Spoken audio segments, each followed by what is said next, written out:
Hi guys, আজকে আমি বেরিয়ে পড়েছি। আজকে তোমাদের উদ্দেশ্যে আরও একটা নতুন ভিডিও দেওয়ার উদ্দেশ্যে। তো আজকে আমি ঘোষপাড়া যাব। তো চলো তোমরা দেখতে থাকো ভিডিওটা।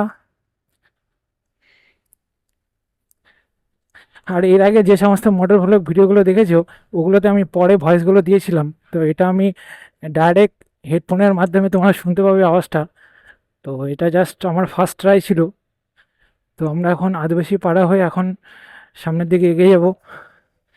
তো চলো যাওয়া যাক। এখন বাজে দুপুর 1:30 বাজে, আমি এই সময় বেরিয়ে পড়েছি। তো চলো যাওয়া যাক।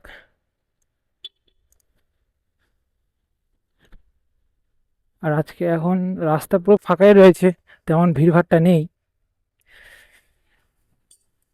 আর এই রাস্তায় যত বাম্পার রয়েছে, বাম্পার থাকা জরুরি, কেননা রাস্তায় বাড়ির আশেপাশে সব দেখতে পাচ্ছ, সব সব বাড়িতে প্রায় ছোট ছোট বাচ্চাগুলো রয়েছে। তো সেক্ষেত্রে বাম্পার যদি না দেয়, তো সেক্ষেত্রে গাড়ি স্পিডে চলবে, তো সেক্ষেত্রে অ্যাক্সিডেন্ট হওয়ার সম্ভাবনাটা বেশি থাকে। তো এই ক্ষেত্রে সম্ভাবনাটা কম। তো চলো, আমরা আজকে তোমাদেরকে নিয়ে যাচ্ছি আমাদের ঘোষপাড়ায়। এখানে সব পুরো গ্রাম্য পরিবেশ, চারিদিকে শুধু সবুজ আর সবুজ, সবুজই দেখতে পাবে। তো চলো যাওয়া যাক সামনের দিকে। তো আমরা ঘোষপাড়া ঢুকে গেছি অলরেডি। তো এখন আমরা আমাদের পুরনো বাড়িতে যাওয়ার উদ্দেশ্যে বেরিয়েছি। তো চলো তোমরা দেখতে থাকো ভিডিওটা। দেখে শুধু চারিদিকে শুধু সবুজ আর সবুজ। এই সমস্ত দৃশ্যগুলো কিন্তু শহরে কিন্তু দেখতে পাবে না।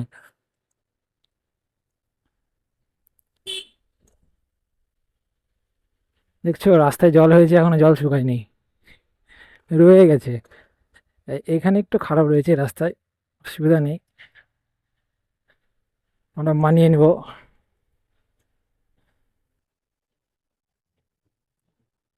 চলো যাওয়া যাক। এই দেখো সব ভাই বোনেরা এখানে খেলাধুলা করছে।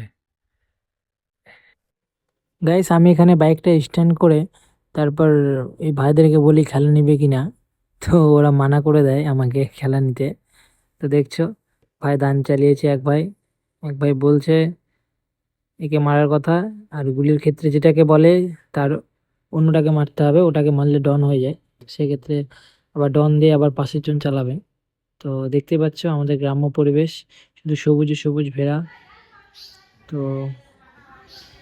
আর যারা গ্রামে থাকে তারা জানে যে গ্রাম্য পরিবেশে থাকার মজাটা কেমন। একদমই আলাদা, সে লেভেলের, যা বলে বোঝানোর নেই। তো তোমরা দেখতেই পাচ্ছ শুধু সবুজে সবুজ, সবুজে সবুজে ঘেরা। তো চলো এবার আমরা আহ, বাড়ির উদ্দেশ্যে এগোনো যাক। তো আগে আমি আগে পিসুমনের বাড়ি যাই। তো তারপর আমি আমাদের পুরোনো বাড়িতে আবার আসি।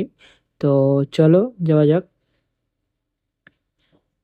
তো এটা হলো আমাদের বাড়ির পাশেই পিসুমনির বাড়ি রয়েছে।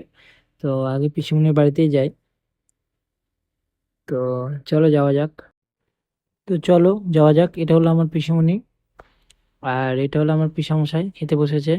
আর এটা হলো আমার ভাইপো, আর এটা হলো দাদা হবে, পিসির ছেলে। তো সে কান্নাকাটি করছে, কিছু চেয়েছিল, বায়না করেছিল। তো সেই সময় দেওয়া হয়নি, তাই কান্না করছে।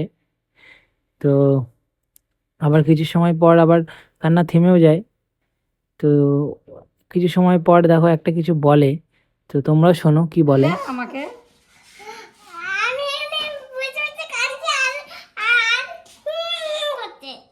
ছবি তুলে দিল। আমি পিসিমণিকে বলি যে পেয়ারা পেড়ে দেওয়ার কথা। তো সেক্ষেত্রে বাড়ির ঢুকতেই পেয়ারা গাছটি রয়েছে। তো পিসিমণি বলে এই পেয়ারাটা পাড়ার কথা। তো দেখি ওটা কাঁচা রয়েছে, তো এই সাইডে একটা পাকা ছিল, ওই পেয়ারাটাই আমি পেরে নিই। তো গাছের পেয়ারা খেতে তো খুবই সুস্বাদু, আবার দ্বিতীয়ত সার্ভিস ছাড়া। তো এরপর আমি চলে আসি আমাদের পুনর বাড়িতে। তো এইখানে এখন ছাদ দিয়েছে কাকুরা। তো আমি এখন আগে ছাদে চলে যাই। তো ছাদে গিয়ে তোমাদেরকে ছোট্ট একটা সুন্দর একটা ভিউ তোমাদের সামনে তুলে ধরার চেষ্টা করব, ছাদ থেকে আমাদের গ্রামটার ছোট্ট একটা দৃশ্য। তো সর্বপ্রথম আগে চলে যাই। তো তো এই সাইডে একটা রয়েছে পেয়ারার গাছ, মানে নিচ থেকে গাছটি বড় হয়েছে, তো সেক্ষেত্রে ছাদ দেওয়ার কারণে তো ছাদের উপর থেকে এই পেয়ারা গাছের ফল পাড়তে সুবিধা হয়। তো চলে যায় যে পেয়ারা আছে নাকি পাকা তেমন, তো পাকা তেমন নেই, এই সকালের দিকে আজকে পেড়ে নেওয়া হয়েছিল, তো সেক্ষেত্রে আমি পাই না সেভাবে। তো এরপর আমি তোমাদেরকে একটা ছোট্ট একটা ছাদ থেকে 360 ডিগ্রি একটা ভিউ তোমাদেরকে তুলে ধরার চেষ্টা করব। তো দেখো গাইস, আমাদের গ্রামের ছোট্ট একটা দৃশ্য তোমাদের সাথে তুলে ধরার চেষ্টা করেছি। দেখো শুধু সবুজে সবুজ, আর কত শান্ত পরিবেশ, নির্ঝুম,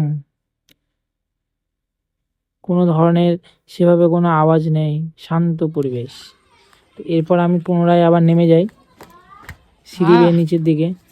তো দেখো ঘরের কাজ চলছে, সেভাবে কাজ হয়নি, মানে প্লাস্টার চলছে। তো এই রুমটা কমপ্লিট হয়ে গেছে, তো তার পাশের রুমটাও হয়ে গেছে, তো দেখতেই পাচ্ছ পাশেরটাও হয়ে গেছে পুরো কমপ্লিট, নিচটা হয়নি। তো এরপর আমি চলে যাই নিচে নেমে যাই। তো এই সাইডটাতে না আগে মাটির রুমগুলো ছিল, তো ওগুলো ভেঙে দেওয়া হয় বহু পুরনো হয়ে যাওয়ার কারণে, তো তারপর ইটের ছাদ দেওয়া হয়। তো আর এখন গ্রামে খুব কমই রয়েছে যে মাটির বাড়ি, খুব কম জায়গায় পাবে, বেশিরভাগ ক্ষেত্রে কিছু না হলেও টিনের রুম হয়। তো সেক্ষেত্রে ওই দেখো পাশে বাগান টাইপের রয়েছে, তো যেখানে আমি বাইক রেখেছিলাম, তো এখানে এক ভাই রয়েছে, তো এই ভাইকে হাই করে দিতে বলি, একবার হাই করে, দ্বিতীয়বার বলি যে হাই করার কথা, সেক্ষেত্রে সে মানা করে দেয়। তো এবার আমার যাওয়ার পালা, বেরোনোর সময় ভাইপো চলে আসে, দেখো কি বলে, বল বাই বাই। Bye bye. হুম, আসবো, বাই বাই। হ্যাঁ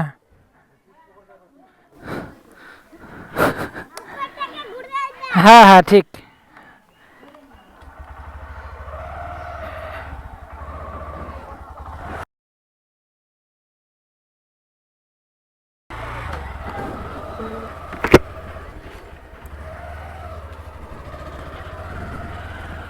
কিরে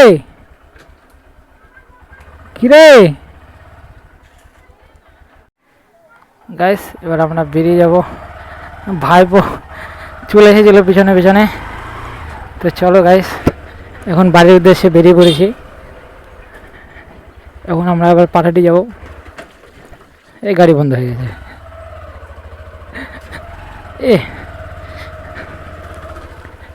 তো চলো,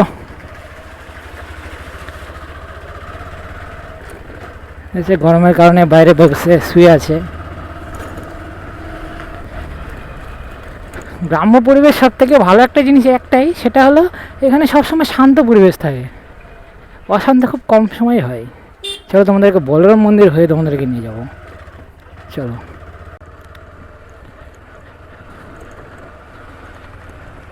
তো আমরা এখন ভিতর দিয়ে এখন ঘোষপাড়া হয়ে, বলতে গেলে এটা ঘোষপাড়ার মধ্যেই পড়ে, তো এটা হয়ে আমরা এখন বলরাম মন্দিরের উদ্দেশ্যে যাচ্ছি।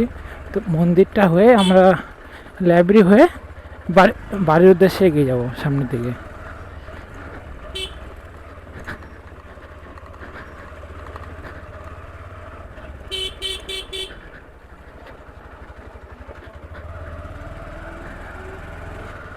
চলো গাইস, আমরা চলে আসছি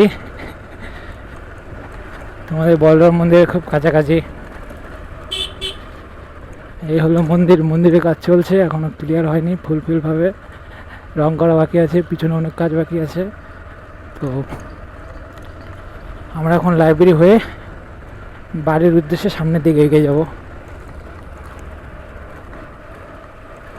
তো গাইস, আশা করি তোমরা সকলেই ভালো আছো, সুস্থ আছো।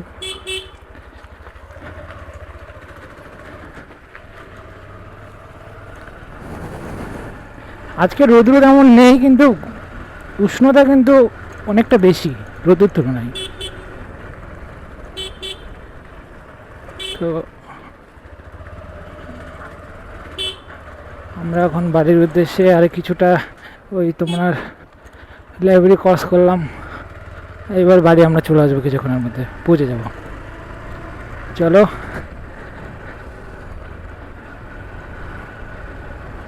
এটা আমার হেডফোনে রেকর্ডিং হচ্ছে অবশ্য, কিন্তু এটা আমার ফার্স্ট।